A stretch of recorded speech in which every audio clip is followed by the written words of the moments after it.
পাকিস্তান সরকার যদি ৭০ সালের নির্বাচনকে মেনে নিত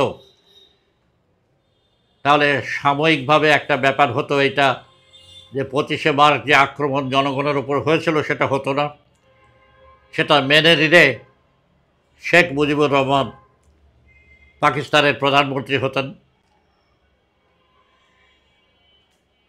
কেন শেখ মুজিব আসলে তো বাংলাদেশ স্বাধীনতা তিনি মোটেই চাননি। পরিষ্কারভাবে বলা দরকার যে শেখ মুজিব বাংলাদেশের স্বাধীনতা চাননি। তিনি চেয়েছিলেন এই অঞ্চলের পূর্ব পাকিস্তানের সর্বোচ্চ আত্মনিয়ন্ত্রণ অধিকার, এবং এই আত্মনিয়ন্ত্রণ অধিকার নিয়ে পাকিস্তানের কাঠামোর মধ্যে থাকা, এবং তিনি নিজে চেয়েছিলেন পাকিস্তানের প্রধানমন্ত্রী হতে। এবং তিনি যে এই পাকিস্তানের প্রধানমন্ত্রী হতে পারলেন না, এইটা তিনি জীবনের শেষ দিন পর্যন্ত হজম করতে পারেননি। কিন্তু বাংলাদেশের জনগণের যে স্বাধীনতার যে এখানকার যে জনগণের পূর্ব বাংলার, সেইটা তো ওর দ্বারা থেমে থাকতে পারত না।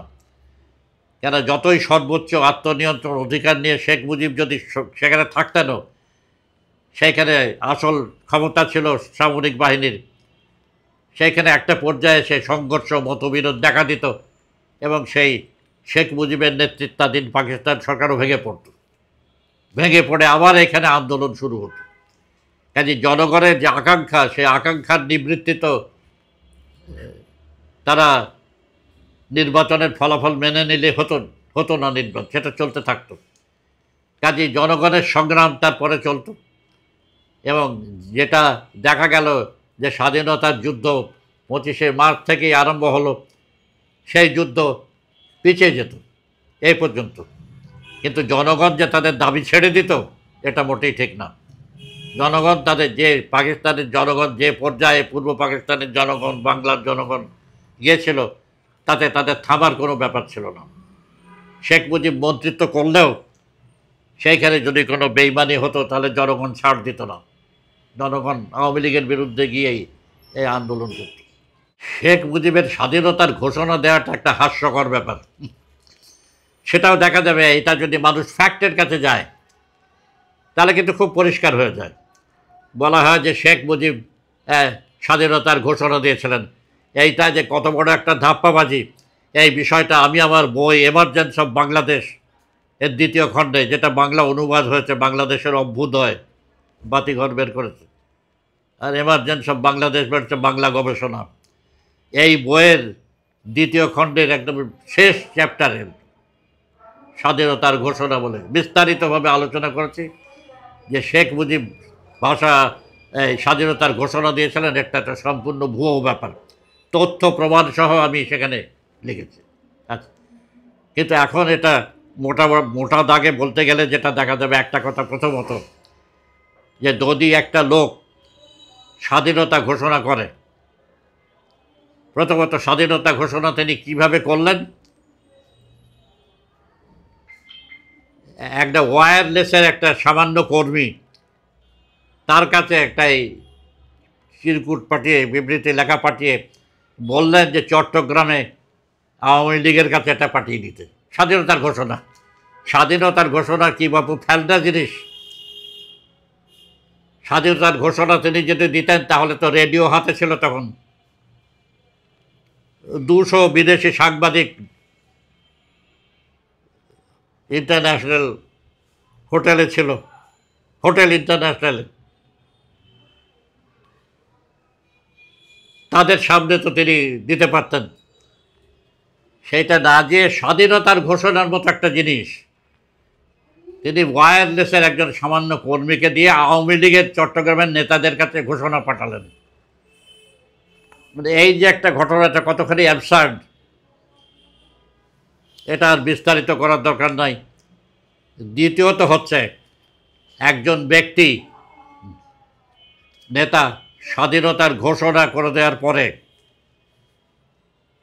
তো লড়াই করবে, কিন্তু ওনার ক্ষেত্রে দেখা গেল উনি বাকি সবাইকে বলছেন পালিয়ে যেতে, লুকিয়ে যেতে, পালিয়ে যেতে। তাজউদ্দিন, আমিরুল ইসলাম, অন্যান্য যে নেতারা যারা, তাদেরকে বল চলে যাও, আর নিজে বাড়িতে বসে থাকলেন। এটা কি সম্ভব যে একজন কোন ধরনের নেতা বা সিপাহসালার যে যুদ্ধ ঘোষণা করে নিজে বাড়িতে বসে থেকে শত্রুর কাছে আত্মসমর্পণ করা। আমি যেটা বারবার বলেছি, শেখ মুজিব যেটা করেছিলেন সেটা হচ্ছে আত্মসমর্পণ।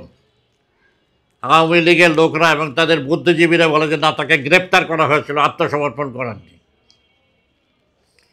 আমাকে অনেক গালাগালি করেছে জন্য। আমি একমাত্র লোক যে বরাবর বলে এসেছি যে এটা হচ্ছে আত্মসমর্পণ, সারেন্ডার। সারেন্ডার ছাড়া আর কি?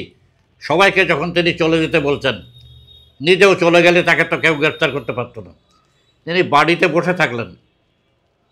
সারেন্ডার করার জন্য তো গিয়ে ক্যান্টনমেন্টে হাজির হওয়ার দরকার নাই। তিনি বাড়িতে বসে থাকলেই তাকে তো নিয়ে যাবে, এটা তো স্বাভাবিক, জানা কথা ছিল। জেনে শুনেই তিনি বাড়িতে বসে থাকলেন।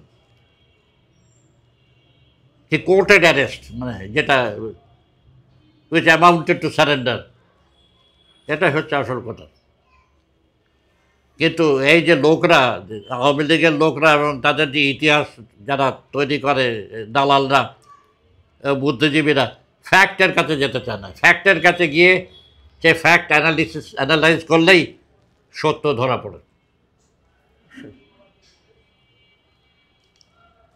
আর সত্যর একটা ব্যাপার হচ্ছে যে সত্যের একটা অভ্যাস হচ্ছে উঁকি মারা। আমি বলবো যে এই পর্যায়ে আমার লেখার মধ্যে দিয়ে এই সত্য উঁকি মেরেছিল, আমি এটা বলবো, দাবি করব অবশ্যই। কারণ অন্য কাউকে পাওয়া যায়নি। আর জনগণ এই যে জুলাই মাসের যে গণ অভ্যুত্থান করেছে, এটাতে উঁকি মারার ব্যাপার ছিল না, একবারে সব ফেলে দিয়ে একদম প্রকাশ্য। তাই আমি যে উঁকি মারার কাজ করেছিলাম, তারপরে জনগণ যা করেছে সেটা একই জিনিস, প্রকাশ্যে। ইতিহাস তার প্রতিশোধ দিয়েছে। এই যে বাংলাদেশের বিজয়কে ভারত বলেছে তাদের বিজয়, দুটোই ঠিক। ভারত যে বলেছে এটা তাদের বিজয়, এটা তো মিথ্যা নয়। লড়াই তো তারা করেছিল, লড়াই তো আওয়ামী লীগ করেনি। তো যে লড়াই করেনি তার বিজয় হবে কিভাবে? লড়াইয়ে আসল লড়াই করেছিল ভারত সেনাবাহিনী, এবং ভারতীয় সেনাবাহিনী যদি এই যুদ্ধটা না করতো তাহলে তো ওই সময়ে বাংলাদেশ স্বাধীন হওয়ার কোনো প্রশ্ন ছিল না। আওয়ামী লীগের তো কোনো মুরুদ ছিল না স্বাধীনভাবে কাজ করার। দুনিয়াতে বাংলাদেশের এই মুক্তিযুদ্ধই একটা মুক্তিযুদ্ধ যেখানে লড়াইটা যারা করেছিল নেতৃস্থানীয় লোক দেশের মাটি ছেড়ে পালিয়েছিল। এই জিনিস তো আলজেরিয়াতে হয়নি, এই জিনিস তো ভিয়েতনামে হয়নি। তারা নিজেদের দেশের মাটিতে দাঁড়িয়ে লড়াই করেছিল। এরাই একমাত্র পালিয়ে গিয়ে ইন্ডিয়া গেছিল।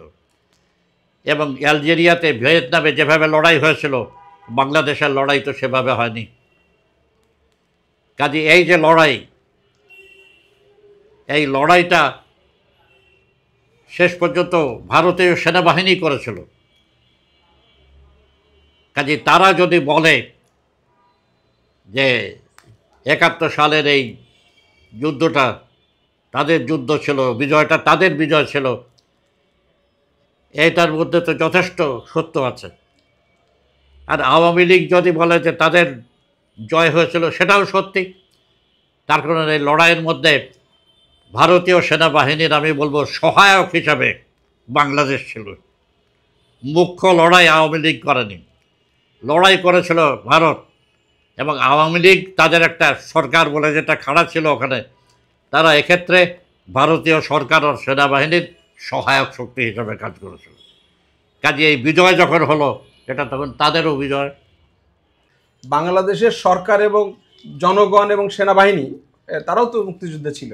হ্যাঁ, মুক্তিযুদ্ধের বাহিনী তো সেটাই ছিল। মুক্তিযুদ্ধের বাহিনী হচ্ছে, ব্যাপার হচ্ছে, মুক্তিযুদ্ধের বাহিনীর কোনো স্বাধীন অবস্থান ছিল না।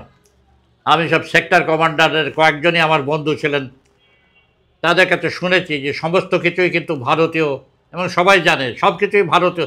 আরে তুমি তো নিজের দেশ ছেড়ে সেখানে চলে গেলে, তোমার খাওয়া পড়ার দায়িত্ব থেকে নিয়ে তোমাকে ট্রেনিং দেওয়া, অস্ত্র সরবরাহ করা, হ্যাঁ, কোথায় কি হবে না হবে সবই কিন্তু ভারতীয় সেনাবাহিনী, ভারতীয় সরকার নিয়ন্ত্রণ করছে।